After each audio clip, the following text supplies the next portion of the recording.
ആഗോള താപനില ഉയർത്താനും കാലാവസ്ഥാ വ്യതിയാന സാധ്യത വർദ്ധിപ്പിക്കാനും ഇടയാക്കുന്ന എൽ നിനോ പ്രതിഭാസം വരും മാസങ്ങളിലും ഉണ്ടാവാൻ സാധ്യതയെന്ന് ഐക്യരാഷ്ട്രസഭയുടെ കാലാവസ്ഥാ ഏജൻസി. എൽ നിനോ എത്ര ശക്തമായിരിക്കുമെന്ന കാര്യത്തിൽ ഇപ്പോഴും അനിശ്ചിതത്വം നിലനിൽക്കുന്നുണ്ടെന്നും ഇതിന്റെ തീവ്രതയെക്കുറിച്ച് വ്യത്യസ്തമായ സൂചനകളാണ് ലഭിക്കുന്നതെന്നും ലോക കാലാവസ്ഥാ സംഘടന വ്യക്തമാക്കി. ലോകരാജ്യങ്ങളെ മുൻകരുതൽ എടുക്കണമെന്ന സംഘടന മുന്നറിയിപ്പ് നൽകി. സാധാരണയായി എൽ നിനോ 9 മുതൽ 12 മാസം വരെ നീണ്ടു നിൽക്കാറുണ്ട്. ജൂൺ മുതൽ ഓഗസ്റ്റ് വരെ ലോകത്തിന്റെ ഭൂരിഭാഗം പ്രദേശങ്ങളിലും ശരാശരിയേക്കാൾ ഉയർന്ന താപനില ഉണ്ടാകുമെന്നും സംഘടന പ്രവചിച്ചു. എൽ നിനോ നവംബർ വരെ തുടരാനാണ് സാധ്യതയെന്നും സംഘടന വ്യക്തമാക്കി.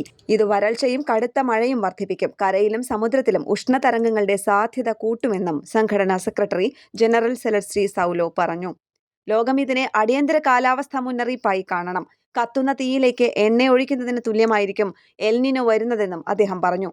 കേരളമടക്കമുള്ള സംസ്ഥാനങ്ങളെ കരിച്ചുകളയാനുള്ള കരുത്തുമായി വീണ്ടും ഒരു എൽ നിനോ വരുമെന്ന് കഴിഞ്ഞ ആഴ്ച കാലാവസ്ഥാ വിദഗ്ധർ മുന്നറിയിപ്പ് നൽകിയിരുന്നു. ലോകത്തെ പ്രളയത്തിൽ മുക്കാനും വരൾച്ചയിൽ കുരുക്കാനും കെൽപ്പുള്ള ഈ കാലാവസ്ഥാ പ്രതിഭാസത്തിന് ഇത്തവണ കടുപ്പം കൂടുതലാവുമെന്നാണ് കാലാവസ്ഥാ വിദഗ്ധരുടെ മുന്നറിയിപ്പ്.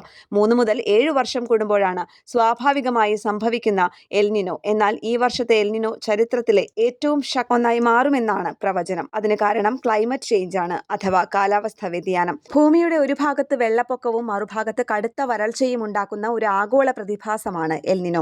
പസഫിക് സമുദ്രജലത്തിന്റെ താപനിലയിൽ ഉണ്ടാകുന്ന അസാധാരണമായ വർധനവാണ് ഇതിന് കാരണം.